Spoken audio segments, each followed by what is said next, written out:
Evening. Time is now 5:30, and we'll call this November 22nd session of County Council to order. We'll begin with an invocation by Councilman Tribble, followed by the pledge of allegiance.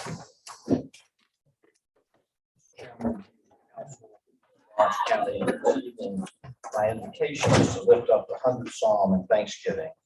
These 5 verses have been offered by God-fearing people for over 3,000 years and have received favorably by our Creator. Psalm 100 Psalm is a psalm of thanksgiving. Make a joyful shout to the Lord, all you lands. Serve the Lord with gladness. Come before his presence with singing. Know that the Lord, he is God. It is he who has made us and not we ourselves. We are his people and the sheep of his pasture. Enter into his gates with thanksgiving and into his courts with praise. Be thankful to him and bless his name. For the Lord is good, his mercy is everlasting, and the truth endures to all generations. To the flag of the United States of America and to the republic for which it stands, one nation, under God, indivisible, with liberty and justice for all.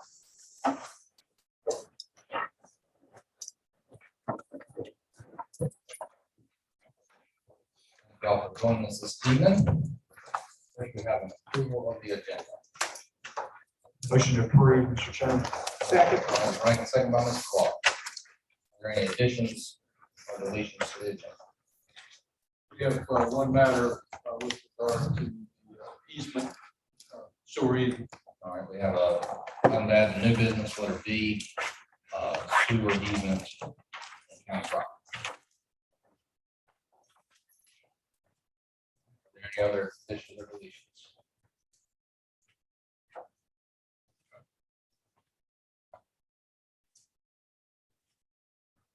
Hearing none, I'll call for the vote. All those in favor, please raise your right. All right, next, we have approval of the minutes from the November 8th regular session. I move that the minutes from our November the 8th meeting be approved with the necessary correction if there be any. Motion by Ms. Anderson. Second. Second by Mr. Carroll. Is there any discussion or addition or deletions to the minutes? All for the vote, all those in favor, please raise your right hand. 7-0. Next, we have public comments.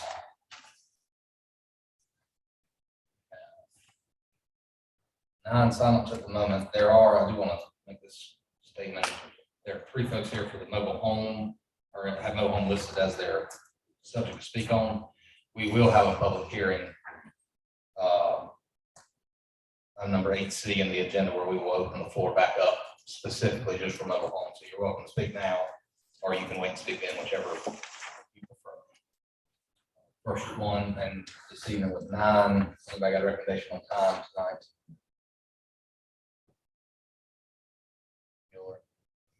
Bueller.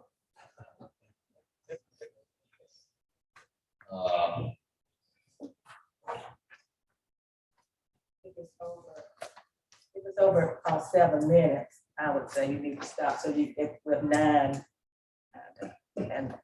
It's 50 minutes. that's it. Well, I'm thinking everybody would have 7, so I would try to hold it down as close as we can, so everybody have an opportunity to make sure that they're able to express themselves and make sure we understand exactly what you're requesting. But make it as. We'll go with 7, and we, as Don't go always, over now. we will set a timer, and we also, as always, ask you to be respectful of your neighbors. All right. What's your about asking? Up first, Ms. Caldwell. Cross Hill. Yes, I'll wait till we get to the public Oh, hearing. here. All right. Thank you so much. Up next, Ms. Butts. Hello.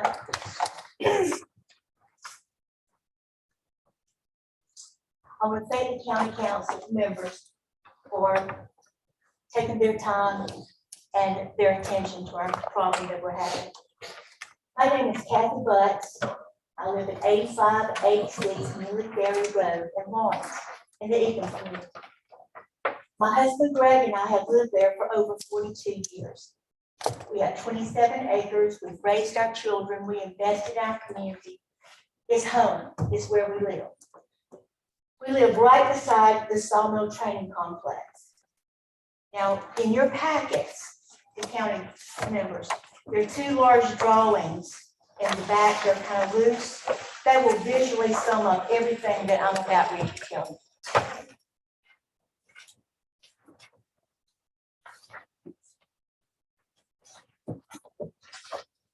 On October 14th and 15th, the Sawmill hosted an event called the All-American Machine Gun Shoot. It was previously held at Knob Creek Range in West Point, Kentucky. The event included 2 days of machine gun fire, explosions, cannons, automatic, semi-automatic fire. You name it, they shot it. Neighbors as far as Hickory Tavern on Highway 76 heard it. We felt it. 3 days later, while blowing leaves, I found a bullet on the top of my asphalt driveway, right where my grandchildren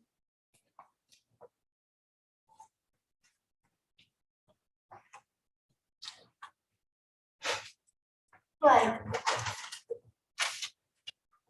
We documented, we contacted the police, and Lieutenant Ritchie documented the incident. And while standing in our yard, he stated he didn't feel safe. A copy of the incident report is in your packet. Shortly after, we discovered that first responders in the same time period was making a house call on Ecom Beach Road and had to call the sheriff's department because the bullets traveling over their heads. They had to take shelter behind their vehicles. That incident report is also in your packet included. We have eyewitnesses that saw tracer bullets traveling over Poplar Springs Road and Indian Mound Road near Mount Gallagher Church, several miles away. In the packet, there are several aerial views of the shooting range with marked 1,000 and 2,000 foot radiuses from known shooting areas. Within the 2,000 radius, there are 15 homes.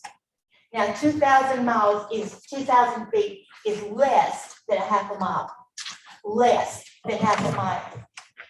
It's been proven that the bullets were traveling well beyond even that range. No neighbors are safe. Also, there are videos, which we're not really allowed to show tonight, that shows blatant disregard for the safety of the community during this event that we were not allowed to show. But it will be available in the parking lot after the meeting if you so choose to see. I would like to thank all of the community people who have come to support us tonight and our community. We love it. It's our home. Thank you very much. And after the conclusion of us speaking for this one subject, the Sheriff Don Reynolds would like to speak. Thank you. Thank you for your attention. Thank you. And if you study your package, you'll see everything in there. Thank you.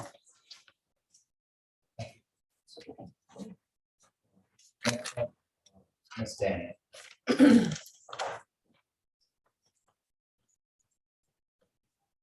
My name is Julia Daniel. I've lived on Legal Ferry Road since 1989. When I purchased my property, it included a bundle of rights, one of which is the quiet and peaceful enjoyment of the property. This is a basic right that goes with all property. I would like to address the problem we have with the nuisance operating as a shooting range. The legal definition of nuisance is an activity or physical condition that is indecent or offensive to the senses or interferes with another person's reasonable use and enjoyment of life or property. This is a public nuisance in that it affects the entire community, not just a few people. Most of the property owners in this community are elderly. Most of us worked all of our lives so that we could, when we were older, we could have our homes and property to enjoy. And then somebody came in and blatantly took control of what we can use our property for. We've been deprived of our right of quiet and peaceful enjoyment. We have veterans in our community who fought for our country and maybe have PTSD. We can't repay them like this. There are laws against elderly abuse. It's not just beating somebody up or stealing from them, there is psychological abuse. Taking the rights of the quiet and peaceful enjoyment of our property is elder abuse. We are subjected to the torture of assault, gunfire, explosions, helicopters flying for hours on end. The shots don't always stay inside the property of the range.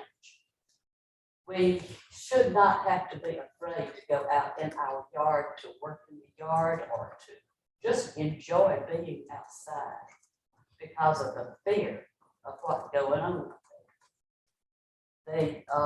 Those explosives can be heard for as far away and felt the impact for as far away as 2 miles. And we have people with pacemakers, defibrillators, and they get hit with that. It's just a thud when it goes off. There's also laws against cruelty to animals. We see it on our Go Lawrence website all the time. They arrest people for cruelty to animals. And yet this is torture for our pets.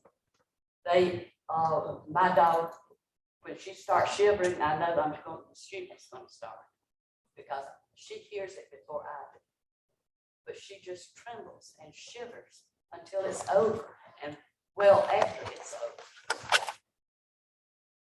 It's like we're being held hostage inside our homes and not allowed to enjoy our property unless they decide to not shoot one day. According to a study done in Florida, firing ranges are a significant environmental risk due to the contamination. And I question whether the Environmental Protection Agency or the DHEC or anybody has even checked into this. Lawrence County just got through opening up that $42 million water treatment plant. This place is on the banks of the Reedy River, which runs into Greenwood Lake 5 miles south. We don't need that contamination. It puts lead in the water. The surface water and the underground water, it slowly seeps in. And that can contaminate the full water supply for Lawrence County and Greenwood. It's just somebody needs to check into these things and see what can be done. It's sad. We've dealt with it for well over, 3 years now? And nothing is being done. And it's getting worse. This place in Kentucky that just shut down, all of that will be coming here because from what I understand, that leaves this range the last one on the east coast, the whole eastern US. So now we're going to be overloaded. It's going to be worse than ever. Any help or suggestions you could give us, we would greatly appreciate it. Thank you. Thank you, Ms. Taylor. Ms. Fields.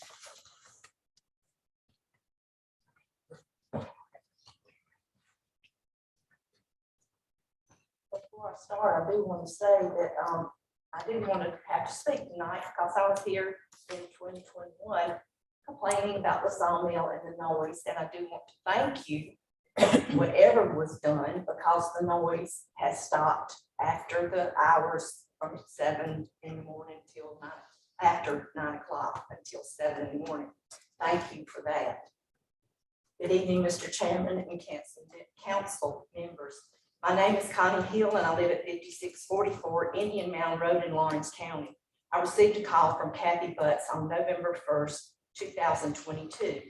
She wanted to discuss some problems she and her husband were experiencing with the sawmill. I had spoken to council in April 2021 in reference to noise ordinance violation, and she thought I may have some suggestions. While blowing leaves in her driveway, as she has said on Wednesday, October 19th, she located a high caliber projectile that was taken by one of the deputies in pictures and an incident report. Kathy called 911. Lieutenant responded from the sheriff's office. He took possession of the shell and made an incident report number 22010257 of the call. On October 14th and 15th, 2022, the Sawmill Tactical Training Center was having the quote, All-American Gun Shoot, All-American Machine Gun Shoot, advertised on their website and YouTube. She shared with me more details of things that had been occurring and that her children were very concerned for their parents' safety. Their son, Adam Butts, sent an email to Luke Rankin, our county councilman, which included a video of the Sawmill machine gun shoot. In one of the videos sent to the councilman, it mentions an annual machine gun shoot that's held at Knob Creek Gun Range in West Point, Kentucky.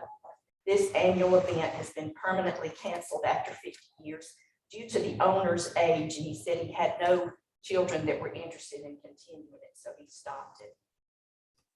The last shoot was held there in October 2021. Now, the Sawmill wants to be the new site of this annual event. Kathy talked with several people and decided she needed to go before Lawrence County Council with her concerns. Kathy spoke to someone at Lawrence County Council. They connected her with Luke Rankin and then informed her that he was not even our councilman anymore. It was now Brown Patterson. He had not forwarded any of the emails or other information to Mr. Patterson, and Mr. Patterson knew nothing of the problem.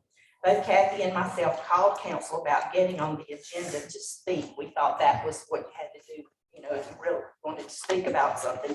And we were informed we could not, that they didn't allow that we had to sign in and be given a chance to speak, usually from 3 to 5 minutes, depending on how many people have signed up. An incident report with the Lawrence County Sheriff's Office number 22010076 was filed on Friday, October 14th, when an officer on a call on Ecom Beach Road had to have another deputy dispatched to the Sawmill and have them stop shooting because people at the scene where the deputy was, which included first responders and others, were having to dodge bullets whizzing by their heads. One close property owner, whose son is here today, is not speaking, was contacted by the owner of the Sawmill before the machine gun event and warned about what was going to be happening over that weekend, and there could be some ricochets. This property owner had a fire started on his property that weekend. It is absolutely unacceptable for this to be going on in our neighborhood where residential houses are. This has been for entertainment purposes as well as training, and people's lives are at stake. Please don't let a tragedy occur before something is done to stop this. And there was a tragedy at that one in Kentucky in the 90s. Why can't they go to an area where there aren't people and animals within miles and miles? Can you do something to help us? By the way, all mention of machine guns has been removed from the Sawmill website and their YouTube as well. But we do have a copy of it ourselves.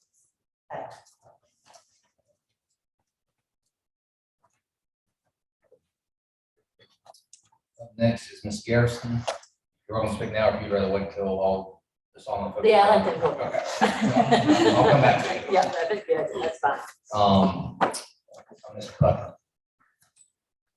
I just came here to find out about the ordinance with mobile homes, but these folks have a bigger problem. I'll be glad to wait. And we'll be opening the floor again during the meeting. Same thing, Mr. Parker.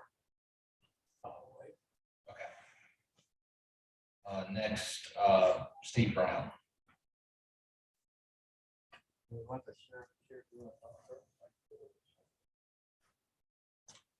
You have approaches. Yeah, we're both on the list to talk about, we probably just do it, Mr. Hall. I think Well, I'd like to tell a little story about why we're here and what we're doing so that y'all understand that it's not a fly-by-night operation. First thing though, to address Ms. Butts and you, is we're not gonna have that machine gun shoot again. That was our first time trying it and we found out we can't do it. We don't have the same footprint that West Point had, Knob Creek had. We tried to do it. We found out it ain't gonna work. Now, first a little background. We took over the sawmill about 4 years ago. And in 4 years, we put over $4 million. We built a state-of-the-art complex for our special operations soldiers and our SWAT teams. That's why we built it. That was the #1 priority, why we built that site. Now, since then, we've done major events, corporate outings. We've had a lot of nonprofits come through there for fundraising events, and I'll give you a couple of examples. Troops and Cops Direct provide material and equipment to military and law enforcement when they can't afford something. Sheriff's had an opportunity to benefit from that a little bit. We gave about $25,000 worth of medical gear from Cops Direct just this last year. The Navy SEAL Future Foundation event brings 150, 250 people in, and they raised over $280,000 in the last 2 years. Actually, $280,000 in the last event to support SEALs transition from the military into commercial life. We support SASCO, which is a nonprofit for surviving assault female victims that are recovering from rape and battery. We bring them out for a week and we teach them to shoot, teach them to fight, we teach them to get their self-confidence back. And if you were out there for that event, you would see from the day they got there, the time they leave, the huge leap they made. We teach missionaries. Tactical evangelism has missionaries coming in from all over the world that we train. And those are just to name a few. We also have started doing civilian training because my biggest fear, and it should be yours too, is there's all these people getting concealed weapons permits and we give concealed weapons permit training. But now you have, just last year, 8 million first-time gun owners that are getting their concealed weapons permits. I have no idea how to use it. They shot 40 rounds through their weapon at a target, and now they're carrying their weapon everywhere. So our job, I think, is to teach them how to use their weapon safely and for self-defense. So we do a ton of that. We also focus on medical training, so leadership skills and training. So it's not just firearms. Care. There's all different types of triage training and habitat. So it's not strictly just firearms. Do wilderness survival classes, land navigation classes, weapons classes. You name it, it's seen it, land nav. I mean, we do it. Our clientele is 90+% law enforcement, DOD, government. Right? So we have supplemented with some nonprofits, and then the second largest event we tried to host. Sir, speak into the microphone. We had NRA certified RSOs on every single shooter, on every single lane, right? As soon as we heard that there was problems, we started making modifications. My understanding was that there were issues Friday evening. We limited the calibers, we limited the tracers, coordinated with Mr. Odell, as well as fire and EMS that were on site. We knew that there were potential for flare-ups and fires, right? So that part was pre-planned. There was at least 2 action meetings prior to the actual event occurring. So we did try to communicate with local authorities to try to help with assist in the planning of that. As far as our ranges and our burns, they've been signed off on by NSF. Special forces come down and they sign off on the size and the regulations on our burns as well as our secure weapon storage. I think what happened was. So just real quick for you guys, That berm is 20 feet from our property line. I got The it. back of it. Yes, ma'am. 100 feet from my barn. We can't do that. So when you do a surface danger zone for a range, the surface danger zone is curtailed when you have berms, 16-foot berms.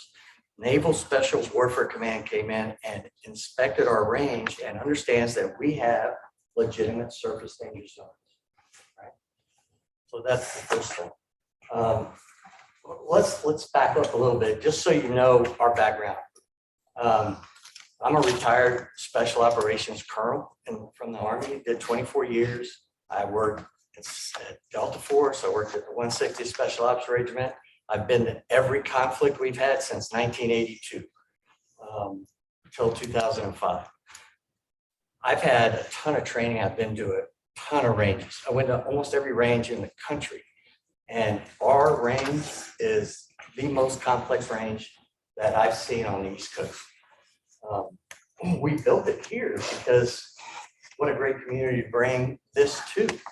We had over 8,000, we had over 10,000. Please be respectful, and I respect all of y'all, but somebody's speaking, they didn't laugh at you. I appreciate y'all keeping it together. We had over 10,000 visitors last year that came into this community and spent their money. So what I hear is that there was a plan a couple of years ago, right? We made modifications. We did everything we could to try to be a better neighbor. But one thing we did not do The a good noise job complaint of we fixed. is we did not do a continuing education and a community outreach program. That's something that we would like to do. We would like the assistance from the council members if they would like to be involved. We'd like to do a community day once a quarter, have everybody out there, show you guys exactly what we're doing. We'd also like to set up a recurring class, whether it's a weapons safety class, weapons storage, CCW class, whatever it is, free to the first 10, 15 participants that sign up there from the county every month. Absolutely. We want to be a good steward. We want to be a better neighbor. We understand that there are issues. We also turn away training. We turned away special operations training based on the fact that it was going to be a nighttime activity coming up. 2 weeks. Right? This is the tip of the spear. These are guys that are training and actually seeing combat, right? So they have to have this training somewhere at the end of the day. And what I hear is that we had an issue with a community event that we allowed civilians to come in. We thought that we had enough RSOs and we had the safety line set up. We obviously had an issue, and what we're saying is that we made the modifications that Friday evening. Saturday, there were no more issues from our understanding, and moving forward, we're not going to host this event. We're going to continue to focus on law enforcement, DOD, and figure out ways that we can add value to the community.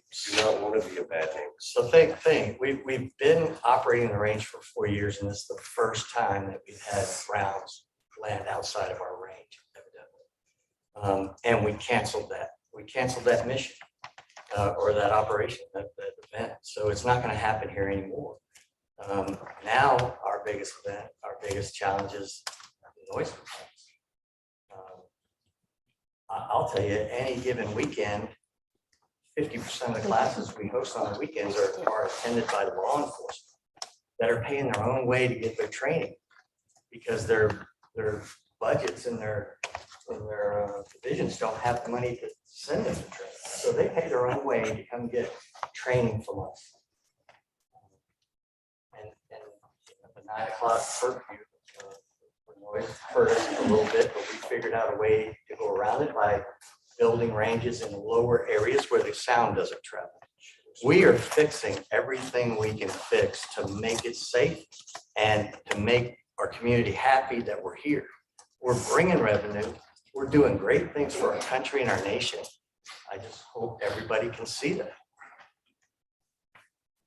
As far as the land pollution and cleanup, we did have DHEC come out. We gave them a tour of our operations. We showed them the environmental mitigation that we do as far as grass pickup and lead cleanup. We also showed them that we're part of a range program that after X amount of time, they come through and they help us sift and They'll pull the berms, they'll sift the berms, they'll take all the lead out, and they'll rebuild the berms. So that's a regular range program that multiple companies on.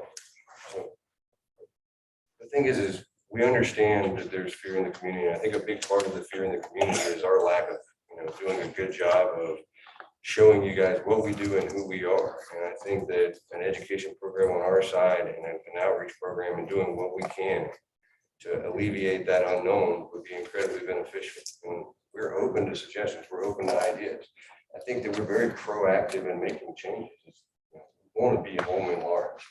Colonel Brown is retired in North Carolina, but it's where his family is. He's already purchased a tract of land in Lawrence County. He has plans to live here when his family is of age and completely out of his house, his two sons. So this is not a, thing that we don't want to add value and bring to the community. We would like to be a positive, not a negative.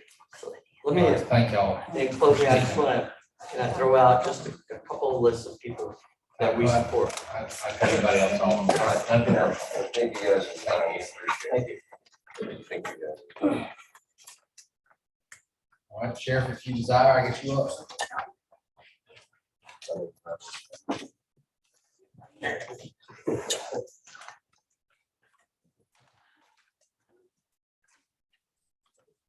Council, I am the sheriff. I'm elected to protect and serve. And for the record, I do appreciate, I know they've given us some equipment that'll maintain a wound to help keep officers survive, and I thoroughly appreciate that based on our budget. But what they left out, they talked about being a good neighbor. Now, I asked these people, I know 2 times, and I even called a radio man in front of you 1 time to ask you to go down to the radio station if you'd like. It was my own idea to do a little talk on the radio, to introduce yourself to the community, to try to cushion some of these feelings, to explain yourself. Whether it would work or not, I couldn't attest to that. But I asked you that you needed to reach out to be better neighbors, not wait till your back's up against the wall to do it.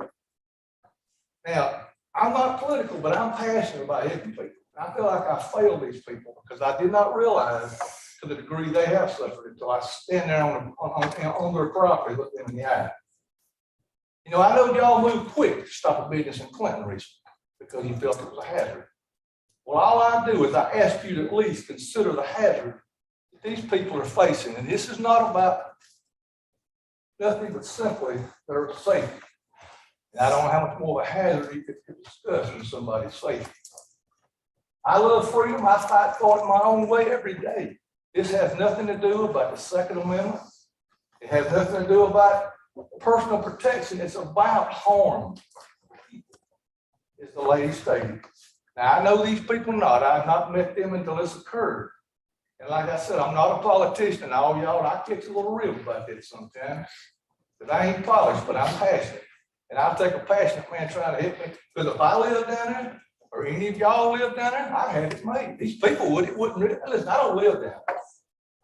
I'm far removed. I've heard some distant sounds, but if any of y'all live down there, I wouldn't have to be standing here because I'd be fighting for y'all if I was. It's just different when it's out of sight and out of mind. It's an old saying, and it's true. It always stands true. But these people live in generational homes, they suffered enough. So I just had an in-depth meeting with a solicitor about 2 hours ago. And he informed me, he wanted me to tell these people here, and he wanted to come and talk to you, that there'll be no more night firing as far as he's concerned, and there'll be no more loud explosions, or he'll evade it himself. Because he's already, as he told me, he gave me a sample letter. He just recently mailed one to 2 businesses in Greenwood, and one of them closed it quickly, and the other didn't make arrangements. This is not about being personal. This is just about being fair. So, all I ask is for you to consider what I just said about the hazard. Y'all looked at one hazard, I asked you to look at another hazard. And Hold on. I do want to clarify on that hazard in Clinton. The county never got involved on that whatsoever, to the best of my knowledge. It was community uprising issue. so, if there was no community, if there was no council involvement or concern there, but this certainly should be one. In Lawrence County, there's no zoning. Some people voted that down 20 years ago, unfortunately. But we do serve to protect every one of us. Y'all do what I do. I agree, and that's why I want to ask, as far as, because we are the legislative body, so we can't, we don't shut anybody down. There's Well, that's the two reason I things had that- to meet with the solicitor just a while ago. There's 2 things that would allow us to address the issue. One, zoning. It never comes. We had zoning when it was voted on the last time. 2 is county business license, which we also don't have, nor do I believe the will of this council to institute, because if you want to do a business on the side, that'd be grass cutting business, that'd be making knickknacks to sell at the farmer's market, that'd be every single chicken farmer and cow farmer in the county have to start paying business licenses, and that's not a road we desire to go down. Those are the 2 mechanisms that would give this legislative body the ability to do anything against a business in the county. However, we do have ordinances on the books that address noise, that address certain kinds of businesses that cause problems in their location. And then this is a genuine question. So I know hunting laws, I can't shoot my deer rifle within 300 yards of a house. That's state law. Is there not a state law that governs just general gun shooting? You know, and like I said, I had a depth conversation with Solicitor, I think he put it very plain to me, that he has the power to do this. He does. And he certainly will, he will absolutely apply. But you know, the bottom line is, I watch the news like y'all every day. The people in Ukraine hear the explosion and flying bullets. There's people in our county living under that. Even the stress of it, the threat of it, it's already happened. And yes, it's the only, recently, when my deputy was in the woods, it come to light. I can't answer as to whether, how many times it has happened. One time too many. The possibility is absolutely unreasonable for these people to live around. They have grandchildren, just like y'all probably do. Children, lives to live, and they can't live under stress like this. They put their lives on hold, and I didn't realize it until recently, last month. And that's my guilt. Well, you are the enforcement arm of the county, and this council will stand behind you once you stop. But as a legislative body. Well, I can't wish we say, had I more need to power. solicit it, but he told me, please express that, and he will talk to these people, he will actually talk to them in person, and he let talk to Sawmill, but he will need you, he will send you a bait letter, and he'll stop. All right. Thanks, Sheriff. Come back around and see us. Are you ready? Oh. Absolutely. Or you can defer it. I'm Nancy Garrison, 164 Garrison Arena Drive, Fountain Inn. I do end up having something I want to hand y'all in just a second. I want to kind of give you an idea as to what I'm talking about. So I was trying to find a particular subdivision, the Ridge Creek subdivision, 50 minutes to the planning commission, just trying to find out when it was approved. I wasn't able to find it, and so I called codes, and she couldn't find it at the time, said she'd get back with me, and had heard back. And so at the last county council meeting, I asked Dale, could he find out for me, and he said he'd get back with me, and a day or so went by, so I called codes again, and they referred me to Lisa's office, and I left a message, and then Dale called me right back after I left the message, and said that, and told me that it had been approved May of 2021. And I said, well, I couldn't find it in the minutes, you know, so but I thanked him and, you know, and understood that it had been approved then. Well, the planning commission meeting, you know, we came to, and it wasn't on the agenda or anything. Let me go ahead and hand these out to y'all, if you don't mind, so you can follow along and you don't have to look any of this up.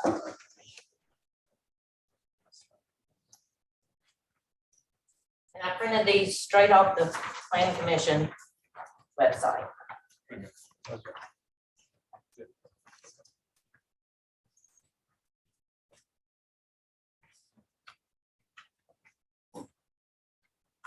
So at that meeting last week, you know, it had that, you know, it was going to be approving when they got to the point of approving the minutes. And I didn't see anywhere on the agenda for the approval of the May 18th minutes that ended up being in there. When they got ready to that point, Mr. Burns said, we're approving minutes from May of 2021. And Mr. Satterfield explained that, you know, that it had, he had the minutes, but there had been IT issues and such as that. And so these were there to be approved at this meeting here in 2022. And so as it went on and I got to looking at these minutes afterwards, I just got extremely confused. And the first I want to bring you to is who is present and who is absent. So it says 4 commissioners were present and 3 were absent. But as you go down these minutes, we have 5 commissioners voting. Right here on the first page of May 18th minutes. And one of the commissioners that's supposed to be absent is actually making motions. So I'm like, I'm not understanding these minutes that were approved. And all of them approved them. Some of them were absent or supposed to be absent, and one wasn't even on the commission at that time. So as I kept reading down through them, and it got to the approval of the minutes, which would have been the April minutes they were approving. This is still in May 18th minutes. It talks about on top of page 4, if you go to the April minutes, and I gave you just 2 pieces of it. I didn't give you all the minutes, those were long. I do have them with me, but those were long. But this is backwards as to what happened. It said that the Reedy Creek was withdrawn for adjustments to be made before the vote was approved. Well, when you go to the April page of, where it says April 22nd, where the commission member Roberts made a motion to table a variance request at the time in order to secure more clarification to the actual project request of the commission, which was talking about the Reedy Creek subdivision. And then it goes on to say that Ritchie Road was tabled. Well, Ritchie Road was the one that was dismissed. It was not tabled. So then as you go along, it said in the approval of Reedy Creek that a traffic study was present, but then, you know, presented to the planning commission at the time. But if you flip over and go to June minutes or agenda, we have that on our agenda for the Reedy Creek subdivision to have traffic impact study. And then there's also something that was extremely confusing to me. When you look at the June agenda and the June minutes, you have approval of minutes of April 22nd again. So we approved April 22nd, I thought, in May, because there was a vote in the corrections that they made and approval of the minutes, and those corrections were talking about April's minutes, but yet we approved them again in June.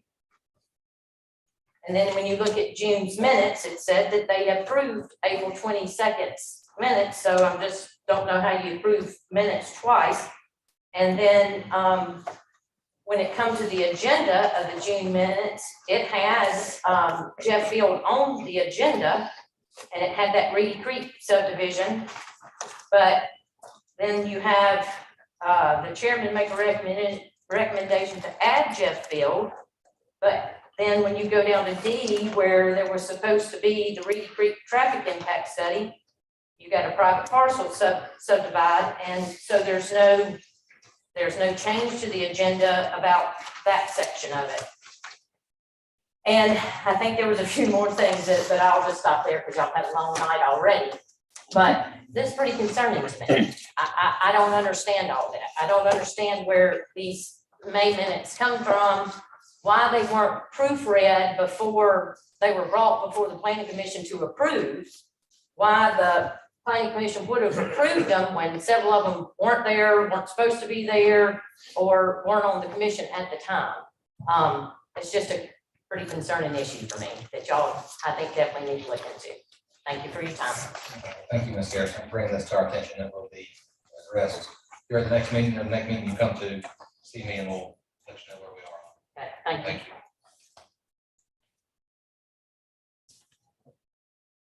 All right, that is, with the exception of the folks that had signed up for mobile home parks, you're welcome to either speak now, or you can wait till the part on the agenda is up to you. Everybody gonna wait? I'm gonna actually call a recess here in a second. Before I do, if any council member has anything they'd like to go ahead and say, I will open the floor for that, pertaining to the public comments we heard tonight.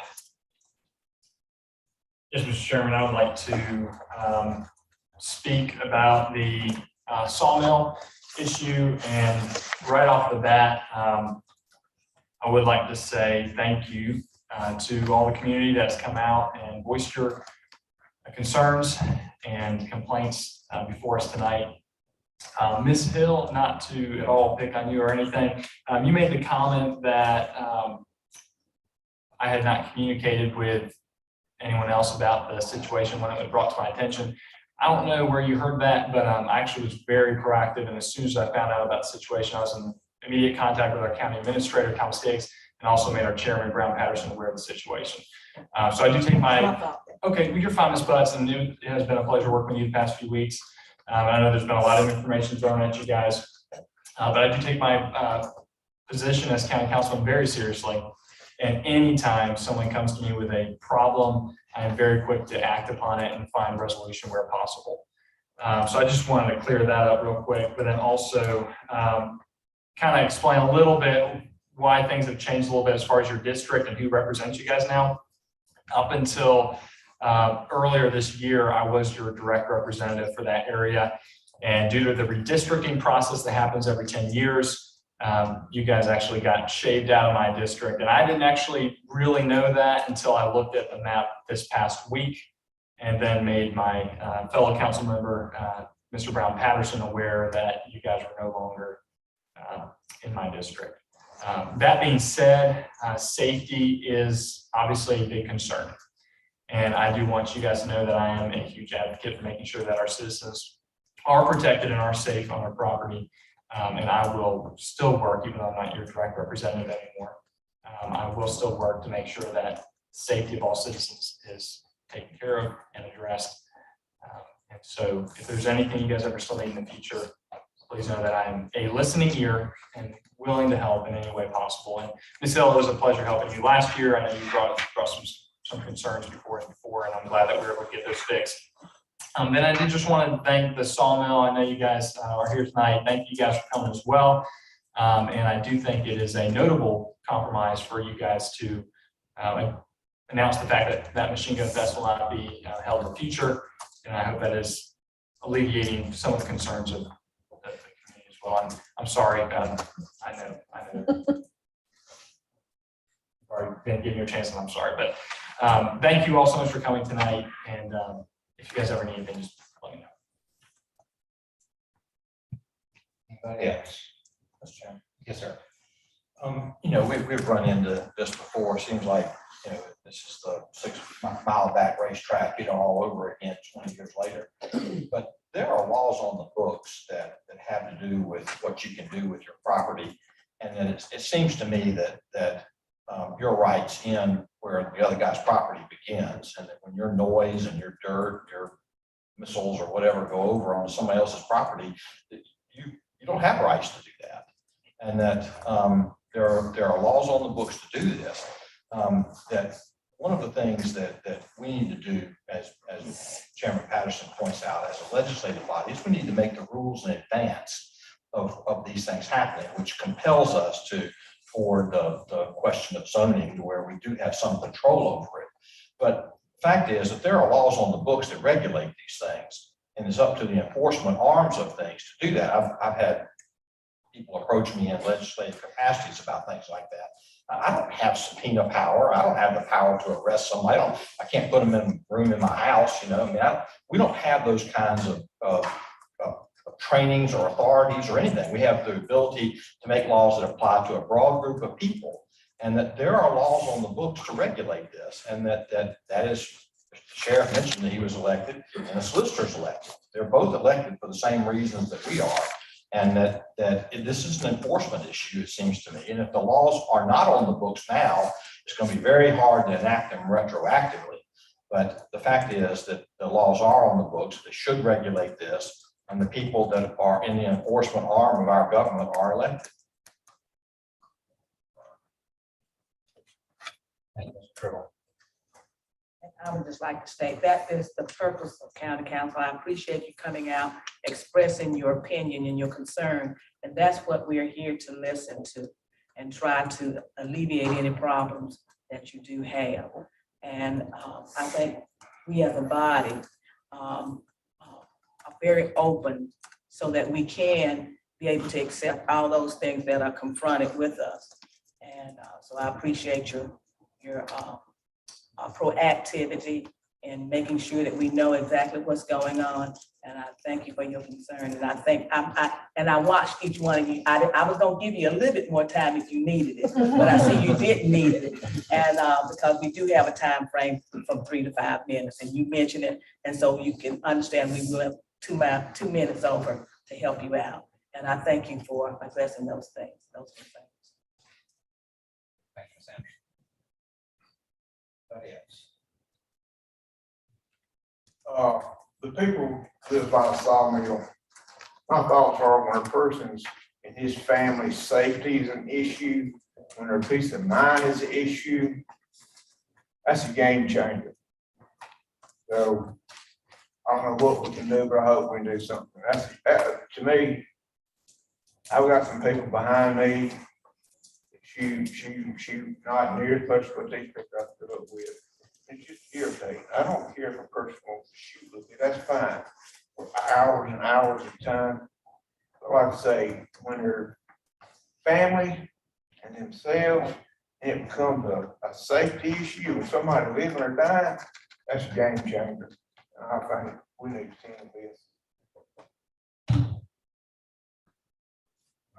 That is. Well, thank you all for coming out, especially now that we all know which district everybody resides in and businesses. I saw, like I looked through me on the bus there. I don't blame them. We sympathize 110% with your issues. Yeah, I can't imagine living next to the percussion and the rain and the bullets constantly. But like I mentioned, one thing that fixes zoning, I usually ask people what they come to us with issues such as this, how they voted 20 years ago, but I'm not gonna do that tonight. But zoning is something we're looking into. It would fix this problem. A lot of people don't like it. It thinks it's an infringement on their property rights, but it protects your property more than it hurts you, in my personal opinion, especially for instance, just as we're dealing with this evening. But also, like I've already mentioned, we're the legislative body. I've tried to go through and review some state law. I've tried to review some county ordinances, what we have on the books. I'm not gonna say anybody's done or hasn't done, but there are laws out there that could be used to prosecute towards the issues that you are having. And the only way they happen is if the sheriff allows it. That's just where we are. Once again, I think this council as a whole has supported the sheriff in his role, everything he does, but as Mr. Krill mentioned, we don't have the badge to go out there and arrest somebody or write a ticket. All we can do is provide the tools that allow that to be done. And all I do is encourage the sheriff that as he sees issue with an incident, if he desires, he can prosecute on that issue, and like he has done today, reach out for higher help at the state level. I believe there are things there that if somebody wants to prosecute, that it can be done. It's just whether or not the desire is there to make it happen. But I encourage you to continue to speak up, speak out, and let your voice be heard. That being said, I am going to call for recess for 8 minutes. We will with council reports at 6:30. Thank y'all for coming out. We greatly appreciate it. Y'all have a wonderful evening.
A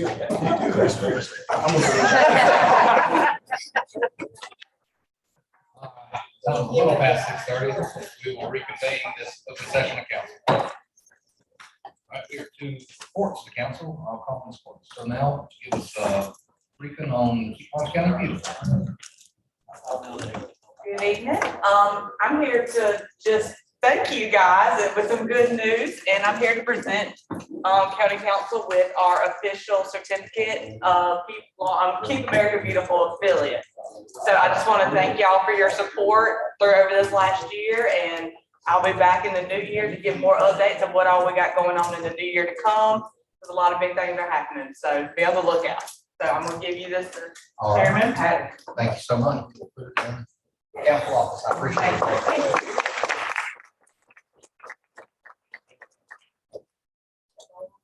You're welcome to go home. We're good. Thank y'all. We appreciate all you do. Are we doing that? Are we doing that? Yes, and I have had a lot of people throughout the county say that they can see a difference. So I think we're doing something, and we're planning, I'll give you a little heads up for Earth Day this year, be on the lookout. We're gonna do a whole upstate ward where we're gonna the other upstate affiliates. So y'all get ready. Anybody that can pick up litter, I'm gonna need everybody's help. So thank y'all. Thank you so much. All right, Mr. Administrator, any report from council this evening? Yes, sir, Mr. Chairman, I do have one. We received notice from EHEC, the state of South Carolina, that some RASO funds are allocated to our county, which is actually some great news, in the amount of $9,398.45 to emergency medical services training equipment. Speaking with our EMS director, that's going to do some cardiology type development, so we can respond better to cardiac arrest, those types of events. So the one requirement with those passive funds is that we have to meet the 5.5% matching amount. We just have to show that we have the ability to do that. So the county's budget would show the ability to 5% of the $9,400. That's no problem. But I am seeking council's permission to go ahead and accept these funds generously given to us by the state of South Carolina to help our EMS now. Second. Motion by Mr. Tribble, second by Mr. Rankin to allow the county administrator to execute the grant request and also approve the 5.5% match coming out of our regular budget. Is there any discussion? Excuse me, one correction. We don't have to pay out any funds. We just have to show we have the ability to match those funds. So we can reflect that in our budget. So there's no money going out. It's only. All right, thank you. That's everything. And I know you said cardiology thing. Can you make sure you come give us some feedback of what you're getting, defibrillators or whatever it is on the cardio side? Because I'm listening to a lot of people who are talking about EMS lately. So Yes, ma'am. It's all training equipment. So our first responders can train to better recognize those events and train for it and solve those problems. But once we do get that equipment, I'd love for him to come, maybe demonstrate it and show you what we got. thank you. All right, we have a motion and a second. Is there any other discussion or questions? I'll call for a vote. All those in favor, please raise your right hand. 7-0. Thank you, sir. Any other reports to give? Yes, sir, that's all. All right, we'll move into old business. Are there any submissions for county boards, commissions, or committees? Hearing none, we'll move on to second reading of ordinance 936, Project Tempo Philo. I'll call on county attorney. Thank you, Mr. Chairman. Mr. Coleman had to go draft his basketball team for the 8, 9-year-olds. Big time draft going on tonight. Got to get those tall kids. He pushed it over on me. Good expansion and an existing industry. It's about 49 million plus jobs that are going with that. The company will be prepared to make an announcement at the December 13th meeting. The actual name of the company where they're located. It's going to be in this equipment that's going inside an existing industry. Certainly highly recommend having dealt with the company that will be hosting this equipment, we've dealt with them before. Would certainly urge council to approve it. All right, you've seen the agreement and heard the recommendation by the county attorney. Do I have a motion to approve ordinance 936 on second reading? Motion approved. Second. Motion by Mr. Rankin, second by Ms. Anderson. Is there any further discussion? Hearing none, I'll call for the vote. All those in favor, please raise your right hand. 7-0. Up next, we have public hearing for the mobile home ordinance 934. This is just public hearing. We're not taking any action on this evening. Before open for public hearing, does staff have anything they'd like to add, say, contribute? There will be some minor issues that we've talked to Mr. Bobo and his staff about that we'll need to modify as we go forward toward third reading, but they're more technical than the substance of the ordinance is still there. It's just trying to get footage, square footage, that type of thing nailed down as far as what state law says, so we're consistent both with what the national codes require, what state law requires. All right. Time is now 6:39. I will open the floor for public hearing on ordinance 934. If anyone wishes to speak, just approach the microphone. You don't have to be called on. Please state your name.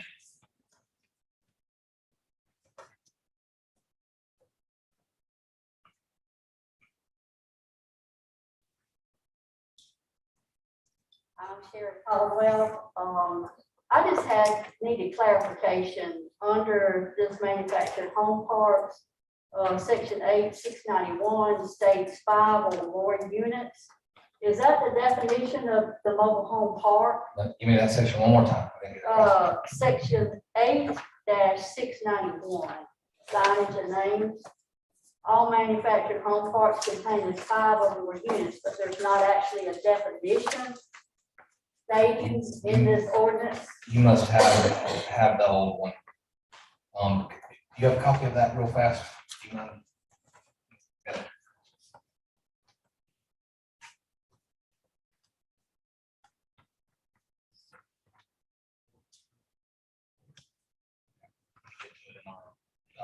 When they put it online, they give it section and numbers, and ours does not have that prior to being put online. So it's 14.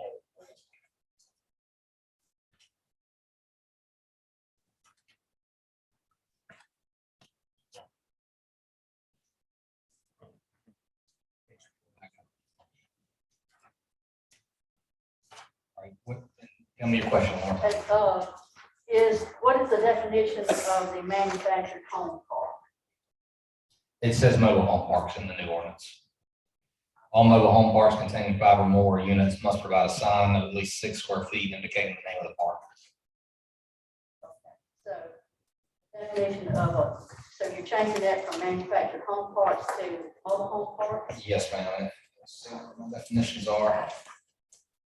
Mobile home park means a parcel of land of 5 acres or more in size being used for the purpose of supplying space or rental of leased spaces of 5 or more mobile homes, and which may include building structures, vehicles, enclosures used intended for the use as part of such mobile home park. Land subdivided or subsequently sold for the purpose of sitting mobile homes is not considered a mobile home park under this ordinance. A mobile home, that's the park definition. The definition of mobile home means a housing unit defined as a manufactured home in South Carolina Code 79-1 certified to meet the June 1976 HUD standard for constructions that is transportable in one or more sections built on permanent chassis and designed to be used with or without permanent foundation when connected to the required utilities. So then the other question I had was, so looking at this, a camper or RV is not considered a manufacturer. That is correct. Let me find that definition for you. It does specify. These regulations shall not apply to modular, prefabricated, or unitized dwellings permanently affixed to the property, nor to campers or travel trailers not exceeding 8 feet in body width, registered with South Carolina Department of Transportation as a recreational vehicle and designed for recreational or other short-term uses. Yes, ma'am.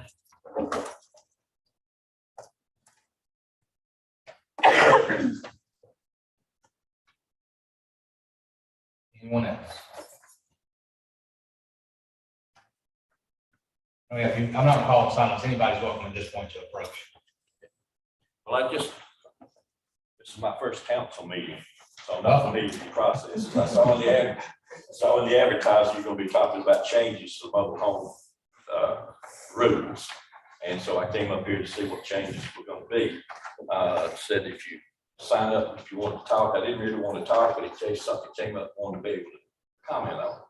Mainly, I'm concerned about, I'd like to know what changes are in the process, when they would come into effect, and if you're trying to set up a mobile home when the changes happen, do you still get to go ahead and finish it up? All right, I'll, try to get an extra hard copy. I got it all over my. Let me get you a copy of what we have today. But answer a few of your questions, and you can say in case you have more. It will go into effect upon passage. So I think third reading is planned for the December 13th meeting. So it'll go into effect then. Any existing mobile home or mobile home park will not be affected. So you're good there. If you were in the process, you already have your or let me back up. If someone already has gotten their permit to set up a mobile home, it would fall under the current ordinance on the books. So if you're in the middle of it, you won't be. Well, yeah, I'm finding it's very complicated. I spoke with your inspection people, and according to that, you have to first go to DHEC, which is in Greenwood, to get them, they have to come inspect it first before you can actually apply. And if they're inspected, they say they're 2 or 3 months behind in the process. So if you don't have, if you are applying for the permit after this is passed, it would have to conform to this ordinance that you just gave you. can't apply though until DHEC allows you to, and DHEC's taking months to do it. So you just have a look. I promise you, if I had the power to speak DHEC up on stuff, we've been a lot better places on a lot of things, but that's unfortunate. The DHEC has to get their approval first before we can do our thing. But I assure you, we have zero control over DHEC. But you can't apply until DHEC approves. That is correct. So it basically, you just have to look. If you don't already have, if you're not that far along the process, then you'll be governed under the new ordinance.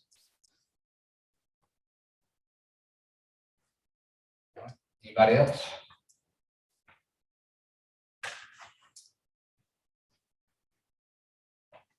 All right, seeing no one, we will close public hearing. Up next, we have a second reading on ordinance 935, the animal control ordinance. Sergeant Brown in the room. If you have anything you'd like to say, or county attorney, whoever. There's been no changes since first reading. I think Sergeant Brown, you were satisfied with where we were. Yes, sir. And the only comment I was going to make is that we do need these ordinances just to better serve our community that, as you know, is growing and growing. We're a little bit behind, but we're trying to get ahead of the wave that's coming with different people. And I appreciate the county attorney's assistance in getting these ordinances together. We appreciate all you do, and this is how we advance those ordinances, as folks like yourself who deal with them day in and day out, bringing them to our attention that they need to be updated. So thank you for all you do. All right, you have the ordinance in front of you, have a recommendation from county attorney for approval. Do I have a motion to approve on second reading ordinance 935? A motion by Mr. Carroll and a second by Ms. Clark. Is there any discussion? I just want to say, like I said, I appreciate it, but our folks with animal control work really hard. They work in all the elements. They go in some nasty places and deal with some rough folks often. Where we find neglected animals, we find neglected children, drugs, all kinds of things, and it's one of the underappreciated parts of our sheriff's department. But I do appreciate Sergeant Brown and his staff for all they do.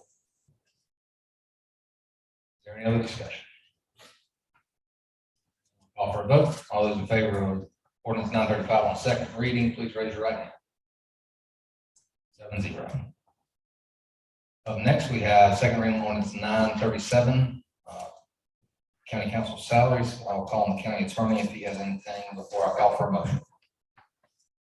Mr. Chairman, we have, as far as implementation, one of the things we were trying to deal with the Attorney General's office, to get an informal opinion, possibly a formal opinion, as to when the implementation of the ordinance will take place.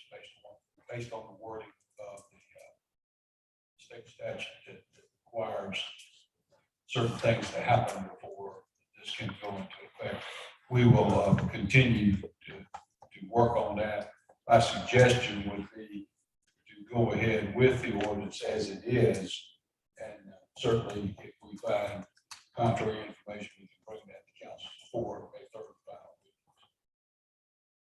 Just to understand for clarification for council and anyone else. The way that the state statute is currently worded is there's a strong potential this may not take effect until January of 2025. Is that correct? All right. Do I have a motion for second reading of ordinance 937? Motion by Mr. Carroll. Second by Ms. Anderson. Is there any discussion? Yes, Mr. Chairman. I would just like to share my opinion on this. And for me personally, I mean, I understand the reason why Ms. Anderson would like to see our pay adjusted to how other counties around us have adjusted their pay over the years. And I know it's been 20 plus years probably since we've taken a look at this. But for me personally, I did not sign up to run for county council for a paycheck. I honestly look at government as basically a servant's job, and basically giving of your time above and beyond which your normal duties are throughout the week to serve your community. And so that's why I ran for county council. I didn't run for a paycheck. And I know no one else up here has done that either. I'm not at all saying that. But for us to get an increase in pay, I don't want that to be a motivating factor for anyone even wanting to run for office. If you're in it for the money, you're in it for the wrong reasons. It's a service position. You're doing it for your community. The responsibilities that come with that. I knew coming into it what it was. So I probably will be voting against this tonight. Is there any discussion? I don't know how you felt, you remember why I asked, but I was just trying to look at the county as a whole and look at the administration as a whole. And I think in anything that you do, you want to project a good image, and you also want to project one with some vision. And so I felt like it was time that I think we've had previous council members who have thought about this in the past, and we continue to wait and wait and wait. And so I just felt like it was just time to bring it before the body, so the body can look at it and come up with a good number and a good suggestion that we could all live with. Because I think just by observation and by working with the individuals that are presently seated on council, that they all have a servant attitude. When anytime we get ready to do anything, by my observation, they're always willing to go the second mile and the third mile if they can do it. And we don't ask anybody to go against their principles though. And but I think everybody here is a servant and want to serve. And that was their main purpose for running and wanting to hold the office of county. Thank you, Ms. Anderson. Anything else? I would like to say, I didn't join too for the salary as well. But since the salary is in place, and it hasn't been this way for 20-25 years, and cost of living have risen for us all. That's where we at right now. Cost of living is high for us all. Grocery, everything, gas, all of it. And after 20-25 years at a standstill, I do think it's time. I might not be here serving, but I think it's time because Lawrence County is growing and growing fast, rapidly. And serving on county council, we have to move too. We can't say it stands still after 20, 25 years. I don't feel, that's my opinion, at a standstill. As Ms. Anderson said, I don't think either us join for a salary, but since it's in place, we need to act upon it. And I will be voting for it.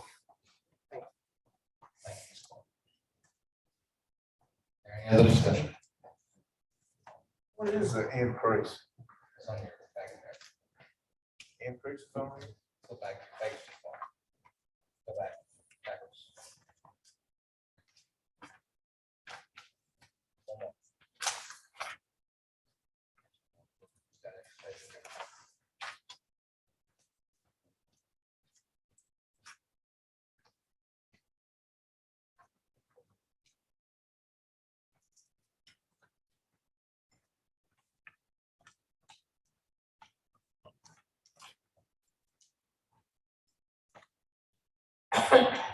Is there any other discussion? Hearing none, I'll call for the vote. All those in favor of approving ordinance 937, I'm sorry, back up. Yeah, that's right. 937 on second reading. Please raise your right. All those opposed? Motion carries 4-3. Councilmember Yance, Rankin, and Patterson are operational.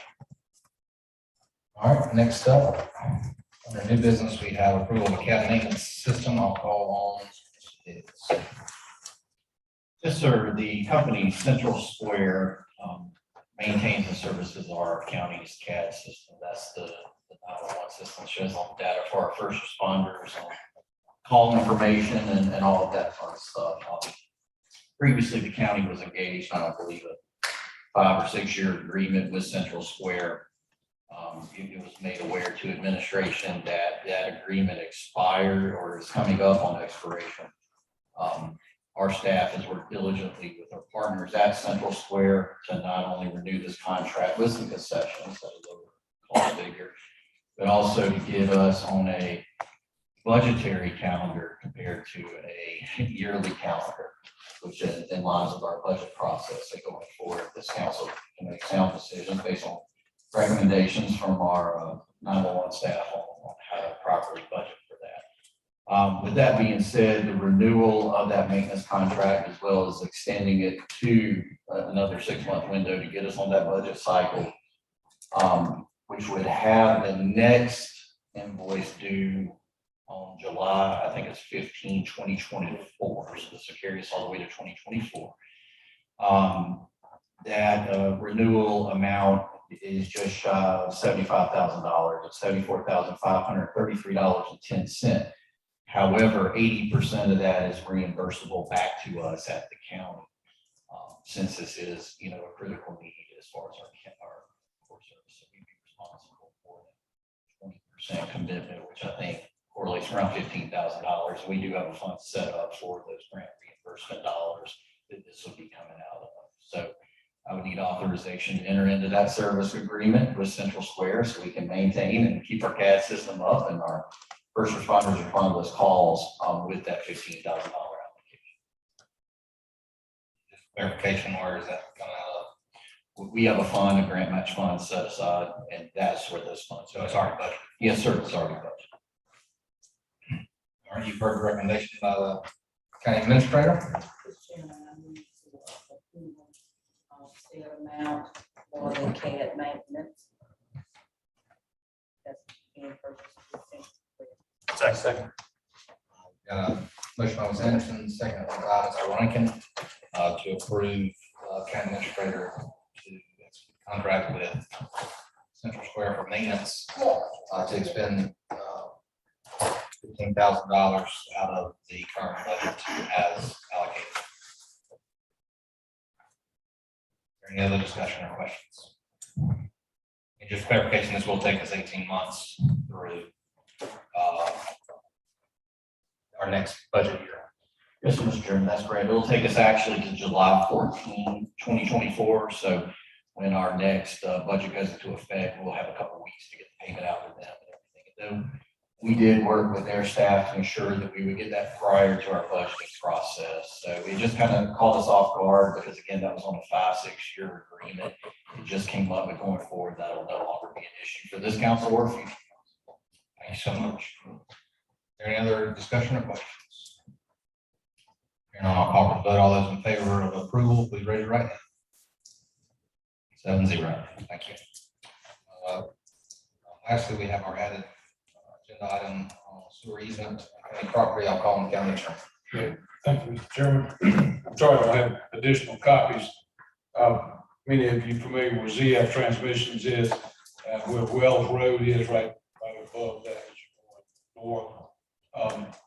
The Water and Sewer Commission currently has a pump station down along that little creek bed. And this is simply an extension they're asking across the property in that development out there, which the county has title to parallel the property line to get the force main over to Wells Road. It's a kind of a no-brainer from a business standpoint, industrial and residential. So we would, it's a 25-foot easement. It does not affect our property whatsoever. We would certainly encourage approval of the easement. Any questions of that? On the question B, will it have any effect on future development of that property? No, it will not. Are there any questions for the county attorney? Do I have a motion to approve the 25-foot easement as presented by the county attorney to Lawrence County Water Sewer Commission? And to allow Mr. Higgs to execute. To allow the county administrator to execute. So moved. Motion by Ms. Anderson, second by Mr. Carroll. Is there any further discussion? Hearing none, I'll call for the vote. All those in favor, please raise your right hand. 7-0. Thank you, Mr. Chairman. Thank you. And lastly, county council comments. I'll start on my right, Ms. Clark. Thank you everyone for coming out, expressing their concern and issues on the Sawmill Road business up there in our community.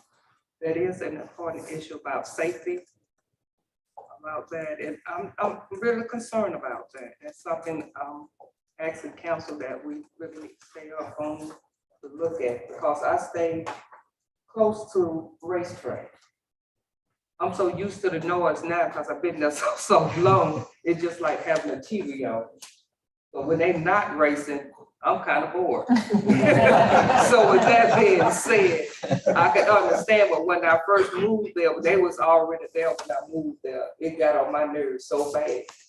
But my husband and I, we went to the race and we was welcome, and it kind of eased the unwelcome because I was new to the neighborhood. But the safety, we are concerned about the safety. I'm very concerned about the safety. But I just hope that we can come to a compromise to make sure that all our people are safe. With that being said, I want to definitely stay on and look into it. It helps solve the issue that neighbors should look after neighbors. I'm strongly believing that neighbors should look after neighbors. So we need to check into it. Thank you for coming. Continue to come and express your issues with the mobile home. We want to make sure that all of that is taken care of as well. I just want to thank everyone who came out tonight. And safe Thanksgiving. Be careful, be blessed. Thank you. That's right. Thanks, Chairman. Thank you to everyone coming out as well. I just want to clarify my comments a little bit from earlier. Everyone on this council I know personally very well. I know that every single person that is currently serving has a very big service heart. We just have a different perspective perhaps on the compensation. With that being said, though, I would like to also wish everyone else a very happy Thanksgiving. For those of you who might be more history buffs, last year, 2021 was the 400th anniversary of Thanksgiving, from the first feast in 1621, which means this year will be the 401st. So just want us to all reflect on this amazing country that God has given us and to be thankful that we live in a free country where we can even celebrate a holiday in which we're thanking God for all his bountiful goodness to us in so many different ways. And sometimes we can take the simplest things around us for granted. But this holiday season, thank God for your family. Thank God for the job that you have. Because not everyone can celebrate like we can here, especially people in Ukraine and around the world. We are so blessed. We're blessed beyond measure. So happy Thanksgiving. And for anyone that was wondering why I'm wearing an orange tie, it's not Tennessee orange. Go Tigers. Thank you, Brian. I'm gonna check your CDL license later. Mr. President. Chairman, I have had an office for about 25 years of my life on the railroad tracks in Clinton. I have accommodated myself to the railroad track, but not a single time has the engineer shot at me.